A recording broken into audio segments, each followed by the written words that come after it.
अलग ढंग से कोई काम नहीं करते हैं। यही ढंग होता है जैसा हम करते हैं, लेकिन वो थोड़ा सा अपने काम का जो उनका ढंग है, तरीका है, थोड़ा सा उसमें वो परिवर्तन लाते हैं, उसको बदल लेते हैं और वो बदलने की वजह से वो जीत जाते हैं। और जो लोग अपने ढंग को नहीं बदलता है वो हार जाता है। तो आज जो चर्चा हम करने वाले हैं शिष्टाचार की अगली क्लास में, आज बातचीत करेंगे कि बातचीत का जो तरीका होता है, हमें बातचीत के तरीके में किस चीज़ पर हमको ध्यान देनी चाहिए और हमारे जीवन के लिए सबसे महत्वपूर्ण क्या है। बातचीत का तरीका बहुत महत्वपूर्ण होता है जीवन में। कहते नहीं, ये जो लफ्ज़ हैं आपके, अगर आपके बात करने का तरीका अच्छा है, लोग आपको स्मरण करेंगे, याद करेंगे। और अगर आपका बात करने का तरीका या लहजा अंदाज़ा आपका सही नहीं है तो लोग क्या करेंगे, आपको इग्नोर कर देंगे, भुला देंगे। आज हम उन्हीं को याद करते हैं जिनका बात करने का तरीका अच्छा है, उन्हीं को याद करते हैं और उन्हीं को पसंद करते हैं जो मीठी वाणी बोलता है। कड़वे वचन बोलने वाले को हम पसंद नहीं करते हैं। करते हैं क्या आप लोग? नहीं, जो मीठी वचन बोलते हैं उनको हम पसंद करते हैं। तो आज हम बातचीत के तरीके में बात करेंगे कि सबसे पहले आप लोग सुनने की आदत डालिए। सुनिए अधिक और बोलिए कम।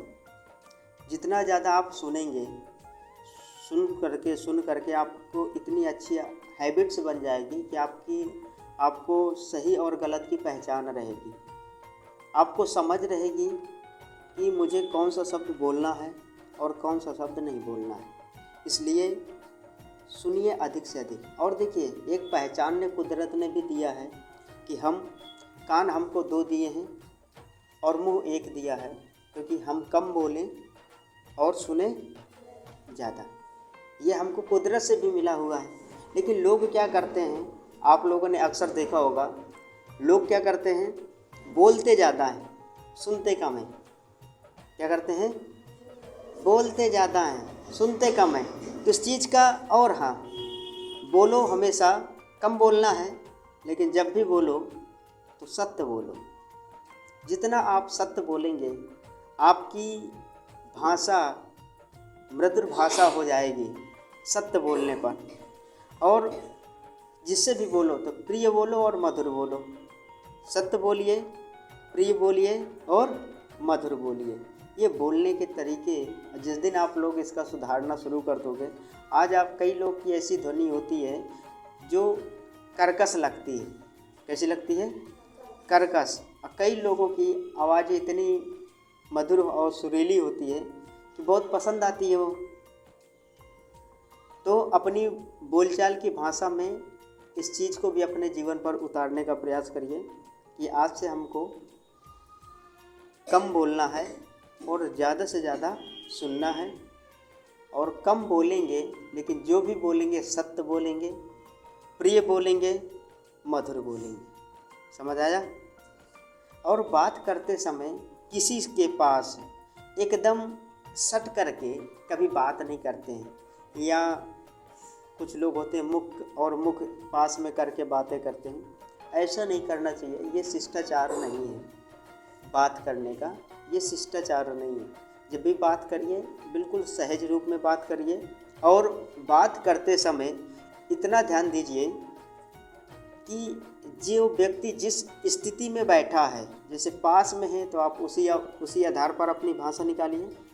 दूर है तो थोड़ा तेज़ बोलिए, बहुत ज़्यादा दूर है तो तेज़ बोलिए। और उसे कई बच्चों की ऐसी आदतें होती हैं और वही आदतें आगे चल के भी रहती हैं। पास में भी होते हैं तब भी वो कैसे बोलते हैं? तेज़ी से बोलते हैं। कैसे बोलते हैं? तेज़ी से। लेकिन ऐसा नहीं होना चाहिए। जब भी आप बोलिए, जैसे डिस्टेंस है उसी के अनुसार से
उसको सुनाई नहीं दे रही है, लेकिन फिर भी वो सोचेगा लग रहा मेरे विषय में ही बात है।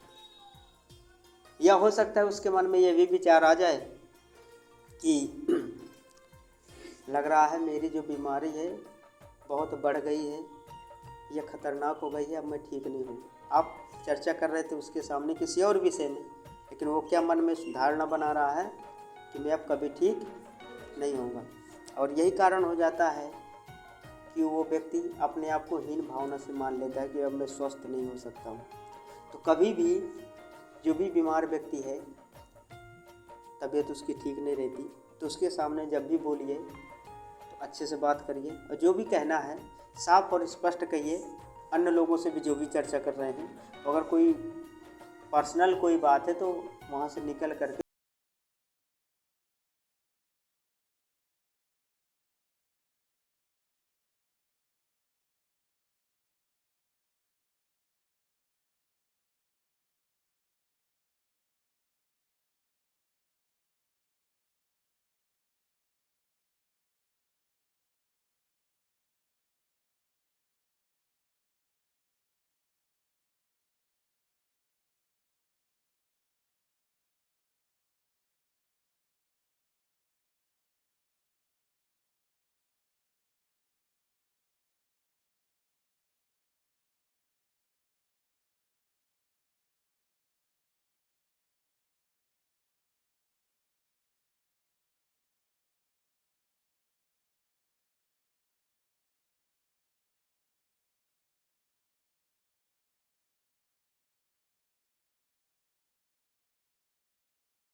पीठ पीछे किसी की भी निंदा मत करिए, न ही किसी की बुराई करिए, और न सुनो न किसी पर व्यंग मत करो। किसी की वो मत करिए व्यंग। कई लोग होते हैं व्यंग करने लग जाते हैं, व्यंग मत करिए किसी की, न ही किसी पर चिल्लाइए। और हंसना भी है, कई लोगों की आदत होती है हंसते हैं तो बहुत ठहाका लगाते हैं, बहुत तगड़ा ठहाका लगाते हैं। तो ठहाका लगा करके कभी मत हंसिए। आपको हंसना है, आपने थोड़ा सा मुस्कुरा ही दिया, इतना ही काफ़ी है। समझ आ रहा है? क्योंकि अगर हम ज़्यादा तेज़ी से तगड़े से हँसेंगे तो फिर क्या होता है, वाद विवाद पैदा हो जाता है। तो इन चीज़ों पर ध्यान दीजिए। बात करने के इन सभी बिंदुओं पर अगर आप ध्यान देंगे तो आपके बातचीत करने के तौर तरीके में बहुत बड़ा बदलाव आ जाएगा। इसलिए इन बिंदुओं पर ध्यान दीजिए।